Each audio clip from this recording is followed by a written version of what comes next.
Akkam jirtu daawwattoota qophii waan keenyaa kun ka daawwachuu jirtanii qophii waan keenyaa ka jedhamu asiitii YouTube irraa kaasanii darbu an keessummeessi keessan wayyeessadha yeroo keessan waan naa kennitanii fi galatoomaa isaniin jedha horaa bulaa ulfaadha har'a qophii waan keenyaa irraati kaasa'uu deemu qotee bulaa Oromoo lama Salaalee keessatti ka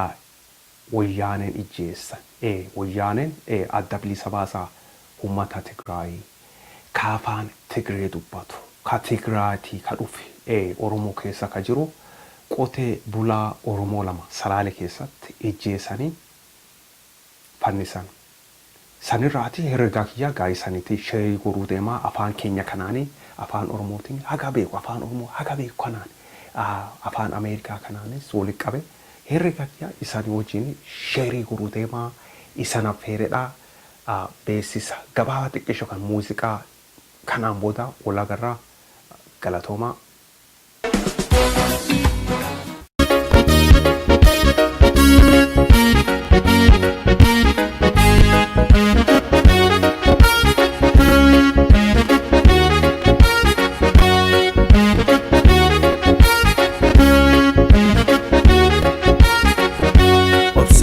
Obsena dabe yaalami koke kana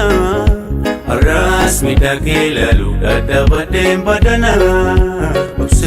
obsena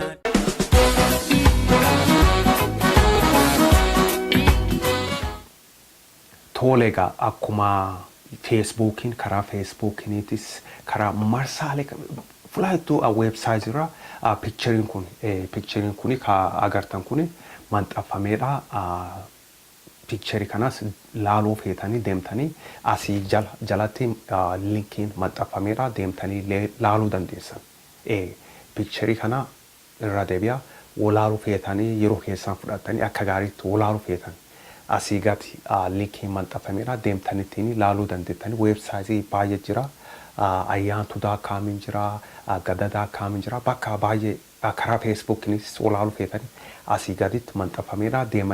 deemtanii laaluu dandeettanii picturein kuni qotee bulaa Oromoo lama Salaalee keessatti mootummaan Tigree kuni ka afaan Tigree dubbatu mootummaa Abbaa Irree mootummaa TPLF kuni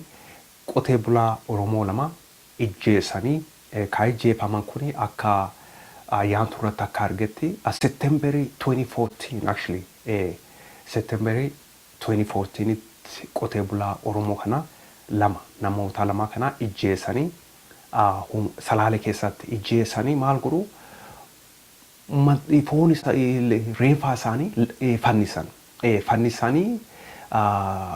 akka gaarii tolaatanii tokko qawwees ofirraa qaba akka natti fakkaatutti namoota kana ijjeessanii bakka taa'e tursanii saniin booda reeffa fidanii uummata duratti fannisanii ilaalaa jedhuun kuni beeki akka naagaletti meseejii guddaa qaba maal jechuudha kuni ijoollee keessanii adaaba barsiifadhaa ijoolleen keessanii waan lafaafa maasa pilaanisanii yaadattanii waan sanfaa gaafii akka nu gaafannee jechuu isaaniitti gaafii waan nu gaafattanii ijoolleen keessanii namooti gaafii nu gaafattan namoota kana ilaalaa isan ijjeesne akka warra kana isan fannisuu dandeenya isanis namooti gaafii nu gaafattan kanatti isanitti dhaqqabuu deemaa kanaafi adabadhaa gaafii nu gaafatinaadha jechuu meseejiin kanaadha akka naagaletti mootummaan Tigree kunu isan ijjeesuu dandeenya kunis tuffii dhalle jechuudhaan tuffii guddaa tuffii isaan Oromooti ka qaban mootummaan Tigree kuni akkuma beektanii Affaar keessas nama hin ijjeesuu Ugaaden keessas nama hin ijjeesuu gara Gaambeellaa kan Anyuwaak gosa Anyuwaak isaanis hin ijjeessan Amaaras hin ijjeessu namni isaan hin ijjeesne hin jira nama hundumaa gosa hundumaatti wal lolanii dhoorri kun namooti isaanii ijjeesin hin jiruudha. Garuu ka Oromoo baay'ee adda baasanidha. Akkamidha ka Oromoo ijjeesanii reeffa immoo baasanii Oromuma keessa Salaale keessa kun amma akka agartan kun fannisanii reeffa isaanii fannisanii uummataanii ilaalaa jiru. Anta kan dhageenye kuni Affaar keessaan taane ijjeechaan ta'edha. Garuu reeffa fannisanii koota ilaalaa uummataan ka jedhan kun Amaara keessatti hin taane, Anyuwaak Gaambellaa hin taane, Affaar keessa hin taane, siigala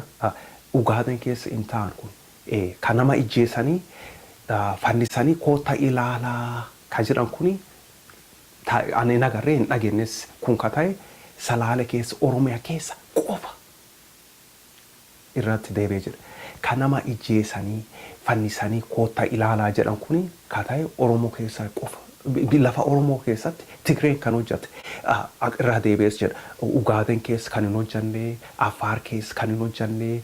Anyuwaak gosa Anyuwaak ijjeesanii koota nama keessan ijjeesnedha. Reeffa ilaalaa fannisneedha ka jedhani hin taane kun nama ijjeesanidha. Garuu ka fannisanii uummataanii koota ba'a ilaalaa jedhan kun Oromoo keessa Oromoo qofa irratti ta'e. Oromoo qofa irratti ta'e akka agani beekutti. Gaa Oromoon diina ofii adda baafachuu malee jechuun diini guddaan ka Oromoo ijjeese ka fannisee koota ilaalaa ka jedhu kun Oromoo keessa Salaale keessatti kun ka ta'e akkasidha. Gaa qophiin waan keenya kana fakkaataa yeroo keessanii fi galatoomaa saniin jedha. Isa wajjin ka ture an keessummees keessan wayyeessadha. Yeroo keessanii fi galatoomaa san jedha. Nagaatti hin irraanfatina. Piikcharii walaaluu feetanii asii gadi linkiin jira deemtanii laaltanii barachuu more information ibeele booda jiraadha. Galatooma nagaatti.